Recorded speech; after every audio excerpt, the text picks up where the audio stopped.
سورة الصافات. صدق الله العظيم. وقال النبي صلى الله عليه وسلم إنما بعثت لأتمم حسن الخلق. رواه ابن ماجه.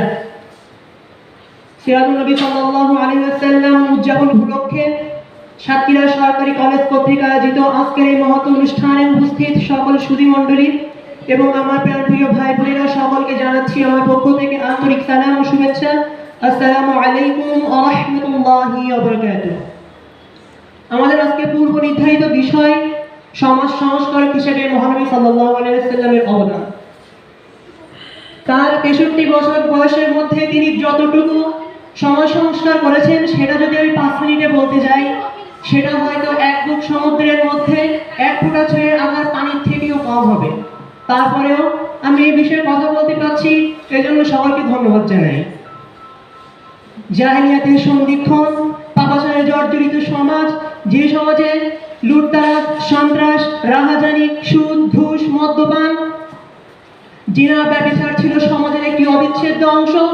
এখন থেকে প্রায় 1500 বছর পূর্বে 570 খ্রিস্টাব্দ 12 রবিউল আওয়াল মাস রোজ সোমবার আরবের হেজাজ অঞ্চলে কুরাইশ বংশী মা আমিনার কোলে জন্মগ্রহণ করেন মানবতার প্রধান শিক্ষক, মানবতার পথ প্রদর্শক, আমাদের রাসূল, আমাদের মহানবী হযরত মুহাম্মদ সাল্লাল্লাহু আলাইহি ওয়াসাল্লাম।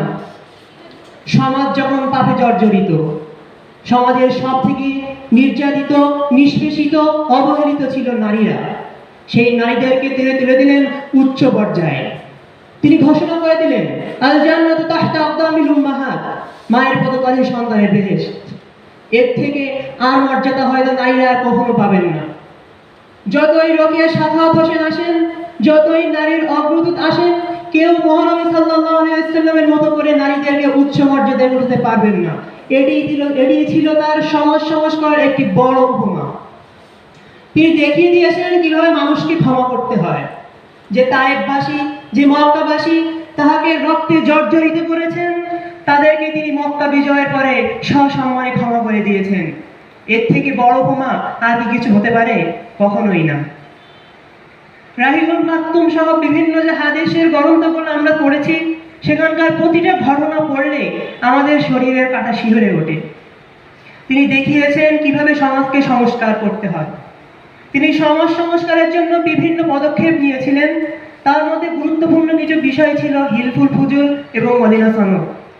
মাত্র 20 বছর বয়সে, অর্থাৎ কৈশোর পেরিয়ে কেবল যখন যৌবনে পা দিয়েছেন, যখন থেকে বুঝতে শিখেছেন যে সমাজ আমার অবহেলিত, সমাজ আমার পাপে জর্জরিত, এই সমাজ থেকে কিভাবে ফিরিয়ে আনা যায় ইসলামিক সমাজে, তখন থেকেই তিনি সমাজ সংস্কারে হাত দিয়েছেন।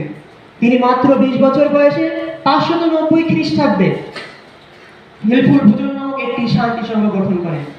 তারপর থেকে মদিনাবাসীরা আস্তে আস্তে ইসলামের সুবাস পেতে থাকে। তার বিশ্বস্ততা, তার ন্যায়পরায়ণতা দেখে আরববাসী তাকে আলামিন নামে উপাধি দিয়েছিলেন। তবে সেই আরববাসীকেই যখন তিনি নবুয়তের দাওয়াত দিতে গেলেন, সেই আরববাসী সব কিছু বোঝার সত্ত্বেও তাদের পৌত্তলিকতাকে হারাতে না চেয়ে মহানবী সাল্লাল্লাহু আলাইহি ওয়াসাল্লামকে নির্যাতন করতে শুরু করেন। এটি যদিও একটি খারাপ বিষয়, যদিও তিনি অনেক অবহেলিত হয়েছেন, তারপরে তিনি বারবার ক্ষমা করে দিয়েছেন মক্কাবাসীকে। তিনি কখনো উত্তেজিত হননি, সবসময় আমাদেরকে ধৈর্যের শিক্ষা দিয়ে গেছেন। তিনি দেখিয়ে দিয়ে গেছেন কিভাবে ঠান্ডা মাথায় একটা সমাজকে সংস্কার করতে হয়। কিন্তু আজ যত দিন যাচ্ছে আমরা সেই সোনালী সমাজ হারাতে চলেছি। তিনি আমাদেরকে দেখিয়ে দিয়ে গিয়েছেন কিভাবে একটি সমাজকে পুনরায় আবার ইসলামের আদর্শে ফিরিয়ে আনতে হয়।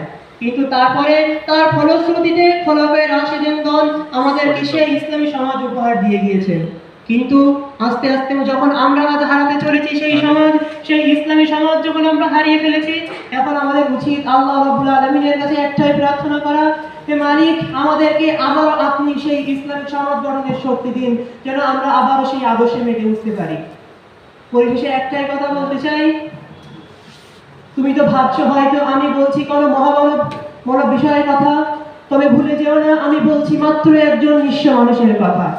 কিন্তু তিনি ছিল তোমার চেয়ে আরো অনেক নিঃস্ব, কিন্তু তার কাজগুলো মহাকাজ হয়, তিনি জিভায় করেছেন বিশ্ব। আসসালামু আলাইকুম ওয়া রাহমাতুল্লাহ।